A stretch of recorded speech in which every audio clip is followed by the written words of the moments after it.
Today in this video, I just wanted to do a little update because I probably won't be posting any videos for a while as I'm pretty much booked with bands every weekend, either recording or mixing through June. So, and then I'm leaving for Florida for a couple weeks in between then. So I'm going to be tied up. I will be posting little videos here and there, maybe documenting the work I'm doing with these bands, but I'm not sure how often or consistent that will be. So today I wanted to do just a little walkthrough and show you a couple new pieces that I got. And I started working on my own music again. It basically takes me a very long time whenever I work on my own music because I'm alone. There's a lot of back and forth, press and record, going and playing and then trying to get a good take and then come back and record. Anybody that has a home setup and records himself knows what I'm talking about. And then I'm also trying to play instruments I'm not very good at, like drums, so that makes it difficult too. But I'm going to give you a pretty thorough walkthrough of my setup. I got some new pieces I'm excited about. I already heard them and they're great. So just getting familiar with stuff. So let's go through it. Okay, so we're going to start off in my fireplace room. This is a home studio. And just get an overall shot of it. I got the drums mic'd up right now. If you see my other videos, I had them over here to the left. I'm just trying out different things. And I'm not going to go through the complete miking of the drums. I have other videos up you could see. I'm just going to sort of point out what's different and new. For one, kick drum. I have this Solomon, and this is called the Trooper because it's black and white, and it comes in all black and it comes in all white. And so what I have here is a Yamaha MZ204. That's usually further in my kick drum, but I have it right outside the hole right now. And then a FET 47 Neumann, and then the Solomon. And this sounds amazing. I'm very happy with this setup. For faster music, when I want more attack on the kick, I will take the Yamaha and shove it in there more, about 7 inches from the batter head up on an angle. But my music is not as fast tempo, so I want a little more bloom out of the kick drum. So I combine those three together. I mix those three together and get the sound I want. Next up, the tom mics. I usually have 421s. I have Biodynamics. I forget the model number, but it's cool because they come with their own clip, and it clips on the drum, eliminating the need for a stand. I have compared them directly side by side with my Sennheiser 421 U5s, and I have to say, overall, I think I like my Sennheiser 421s more. They have like a softer, rounder sound, but these are very good too. These just have a little more attack to them, I would say. Not as much low end, but it's not like they lack low end. And that's these two are new as well. For the snare, if you see, I have just put this new skin. I put new skins on the top and bottom. This is a controlled sound Remo. And I have this fat snare with the hole on the center on it. I don't always use that, but it does take away a lot of the overtones. And then they got this full one that I don't hardly ever use. And then I also recently been trying this piece. It clips on the snare, and there's magnets on it that you could fold it and open it to get more or less overtones on the snare. All right, and then on the top of the snare I have Audio-Technica Pro 37, on the bottom just a regular SM57. So, what's new? That Solomon mic and these two tom mics. Additionally, I got a pair of MA300s as stereo room. They are equal distance from the snare. And I have them, the way these mics are designed is they are tubed, and there's power supplies I got down here. And if you look, you got a cardioid figure eight, and omni. And it's completely variable for each polar pattern. So right now I have them set on omni for my stereo room. But I played with it and I adjusted from omni to cardioid and then in between, and you could hear the focus of the kit and the room open up depending on where you have it. So it's very cool. And I had to say, man, these mics sound super smooth. The thing I was worried about with a lot of newer mics is that fake hype top end. These do not have them. They are super smooth. I guess this is David Royer's take on a U67. I don't know about all that. These mics on their own sound great, and I'm very happy with them. I'm so happy with them that I want to get another stereo pair of them. But that might be a little too redundant because I have tried these on stereo overhead and loved them, but they're just killing on room right now, so I'm going to leave them in this position. But what I want to also do is get a stereo pair of their FET versions of the 201s with the cardioid patterns, and maybe try those between room and overheads and mess around. Back here, since I was recording my own music, working on it, I have an R88 on an Ampeg Jet from 1961, and the R88 is a stereo ribbon mic, but I'm just using it as a mono mic right now. I was just using one of the ribbons in it. Everything in this room, mic-wise, you can see the cables coming around and goes into a wall plate that I built. This wall plate has 18 inputs that goes through into my studio. And we'll get to that in a minute. But I wanted to show, I did recently just pick up this headphone amplifier. And this is a Furman. And it's pretty cool. I compared it to my Samson that I've been using for 25 years. And I'd have to say it sounds a little more even. The top end doesn't sound as harsh like it does on the Samson. The Furman definitely has a more smoother overall frequency to it. And this is also a 6 channel where this one's only 5. And I could use both and have, you know, a ton of headphones. But this also is a 20 watt power amp for speakers as well. So if you push these buttons here, you could power speakers with it. All right.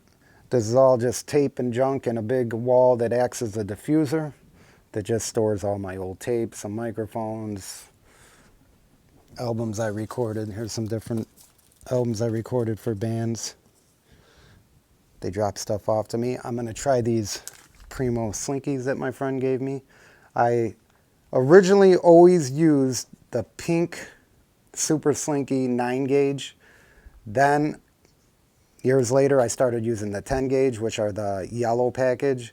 These are in between 9s and 10s. So if you look, 9.5, 12, 16, 24, 34, and 44. So I'm going to try these, probably on my Strat. So that's it for this room. That's all we're going to go through. All these microphones come through a wall plate. I'm making another one of these, so I'm going to have 20-something channels going through. Actually, I'm just adding to that one. Comes through into my studio, into my preamps. And while we're on strings, let me show you what I usually use. This is what I use on my guitars. Got a 10-pack up there, but there's also some of the 9 gauge in there. All right, so nothing really new in here, but the snake comes through into my preamps, and we'll just go through them real quick. Let me grab my chopstick. 10 vintage API 312s, that's from Wally Heider Recording Console, Demidio's Studio 4. 8 vintage Neve 1272s. The bottom 4 have the yellow tag Mariners. The middle 2 have the black Mariners, which are the earliest ones. And the top 2 have the St. Ives. Last session I did was a vocal session where I used this preamp right here into an 1176, into the Burls, and it sounded phenomenal. I really like the St. Ives for vocals. Now, when I say that, these all sound the same. You're not going to hear You'll hear a little differences, but not a lot. They all sound the same. You could use them for guitar, drums, bass, does not matter. Next up is a pair of old Neve 1064s racked by Brent Averill, and then a Neve 1066. That's just a Neve 1066 and a vintage King rack. Up here is a pair of API 312s. These are also line amps, so you could switch them from mic to line. And I have mono to where you could take both microphones and assign them to one output. Next up is the Longiman AM16s. I know you guys always hear of Neve and APIs, but there's more. There's more in the audio recording world. These Longiman AM16s are every bit as good as a Neve or API. All right, they're huge transformers in. You're hitting discrete transistors and huge transformers out, and they sound great. Those are from the 50s and 60s. All right, and then what other preamps? A pair of Kelrex and a pair of Telefunken B72s, which I love preamps and I can't get enough of them. I have more, but these are the ones I use. The other ones are put away just because I have 30 of them out here, including my console, another 28. I really just don't need to have a bunch of preamps out. When I do need a single API 312, I don't power up the 10 rack. I'll either power up the 2 rack or I have a single one over here, which I have 3 more of these. But when I just need one, I power that up. And I should turn these on because I am starting a mix. When you guys hear the audio in my videos of me mixing, how I'm capturing that in real time off my board is this Tascam DA3000. Now this does DSD and a bunch of other stuff that I don't use on it. I record at 96 kilohertz, 24-bit. This thing is awesome. And I'm telling you, it goes off this little SD card. There's only 16 gigabytes. Now watch this. Let me put that in. This is an HD master recorder. It's awesome. So let me put that in and show you this. All right, let me hit record. 9 hours and 15 minutes. I've used this card a lot. Before it was 12 hours. You could record at 96 kilohertz, 24-bit, on that one 16 gigabyte SD card for 9 hours and 15 minutes. I mean, amazing. XLR input, XLR output. I have it hooked up to my patch bay, so the mix bus on my console, left and right, goes into the DA3000, and that's how you hear the audio in my YouTube videos. Console, MCI 428. Tape machine, 2-inch, 24-track MCI from 1983. My console's from 1976. I have a video on it you can see where I went through, showed you how I recapped it and all the transformers and upgrades and modifications that I did on it. I also have 2 other little mixers. One's a broadcast mixer, that's put away. I just don't use it. And then I have a little Yamaha mixer that I mainly use for live shows. If I'm doing sound, it's only 8 channels, but it's cool and it works. Let me mention this. With these Audioscape 1176s, if you're doing vocals, well, if you want compression, use it. But if you're doing vocals, take the attack, turn off the compression, and use the input and output as a leveling device. Sounds amazing. I want to try turning both off and just hitting the taking a mix, running it through them, and hitting the transformers. Just hitting the circuitry and getting the sound, no compression. Now, let me go back to my Longimans, because I'm a huge fan of, and this is why I designed this gear like this. So this piece I designed. Had my tech build it for me. He always does an amazing job. I have the option to use it to record microphone, or put it as line and send drum buses through it, guitar buses through it, or full mixes through it. When I ordered this Longiman, I paid him extra, like $100 per channel, to not just use it as mic. I don't care about DI. I got tons of them. To put a line, pat it down so I can mix through them. So if I flip these switches up, I could now mix through these transformers in this circuitry. You could also do it with the Neves, the APIs, the Longemans, the Telefunkens. If you watch the video with JJP where Hewart Warren is basically doing a tour of JJP's studio, his style of mixing and the way he does it, I'm a big fan of. And I believe him because I heard what he said, and that's what I've discovered too. At some point in his video, he starts talking about a mix bus, and he says, when you got a great sounding mix bus, everything comes together and just fits and sounds beautiful. You just bring up the faders and it sounds good. Before you start EQ and adding compression and adding effects, you just bring up the faders and it sounds good. Now, I have no problem with mixing in the box. I've been doing it more lately depending on the bands.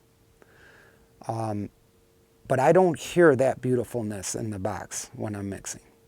So that's why I designed an API summing mixer. You could go back and watch my video. I showed this inside and out and these line amps to where I can mix through them. Because what am I doing? I'm adding a mix bus. So now I could use all of in the box, all the powerful processing of in the box, send my mix through the good discrete circuitry, transformers, and all that, and have a beautiful sounding mix bus.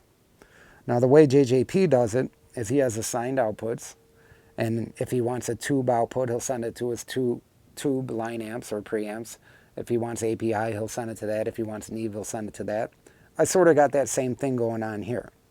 The difference with me is this. If I'm doing a full mix with a lot of outboard gear, I'm going to use my console.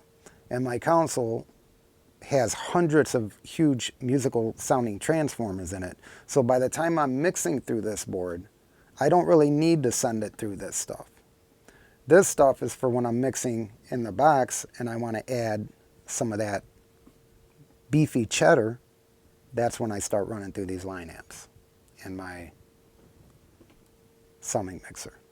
All right? And when I do that, I'm monitoring through this inward connection master section. All right. Before I get people crying, I'm not comparing myself with JJP. I'm just saying I like the way he mixes. And his track record proves that he knows what he's talking about. See this big mic stand right here? It goes way bigger than that. That's basically it in its smallest form.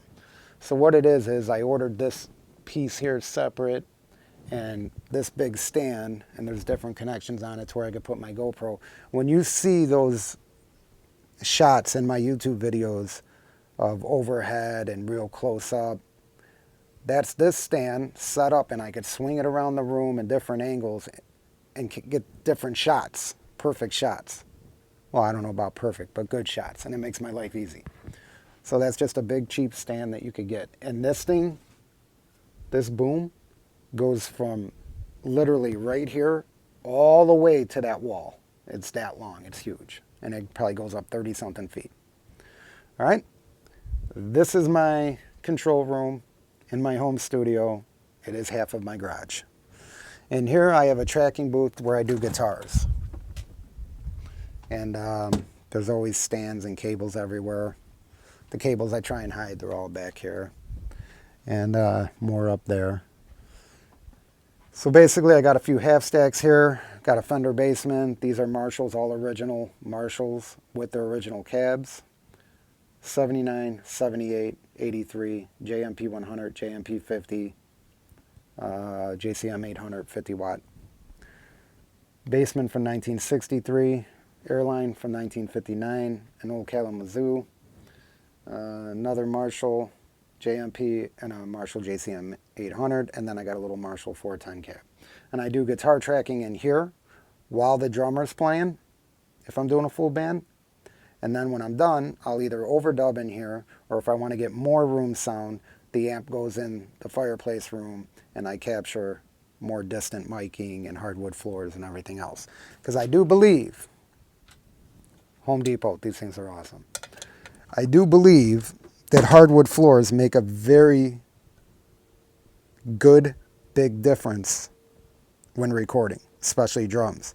When you capture that live bounce off the floor, it just makes the drum sound more lively. So when you see me, I used to track drums in this room a lot, and I still do sometimes, and it's tight and punchy and small sounding. But when I come in here, not that it's that much bigger, these hardwood floors sound awesome. And I have one video where I have my drum set over there and a U87 on the floor, literally facing the floor about 6 to 8 inches up, capturing the bounce off the floor, and you should check that out because I play it with it and without it. So this is my home studio, and if you're wondering if that fireplace makes any noise like crackling and popping, if I use real wood, yes, but I don't. I use these Duraflames. They burn clean and they're super quiet. I'm always watching. So that is it. Here's a U87 I use for vocals. I also have a Fleet 47 and a bunch of other mics that I use. It just depends on the singer. For me, on my voice, the U87 sounds better than a 47 because I have a deep, raspy voice, and the U87 just seems to cut through a little more. That's just me, though. And that is it. I appreciate you guys watching. I just wanted to do a little walkthrough and let you guys see my new stuff before this slew of bands start rolling through in the next couple months. I will try and post videos here and there, documenting what I do, depending on the band. But when bands come in here, it's like a whirlwind of boom, boom, boom, go, go, go, you know, limited time. I only have them here for so long. Then when we're done tracking, they're gone, and I'm mixing, right? So it's kind of hard to shoot videos and document everything. But thanks for watching. Take care, guys.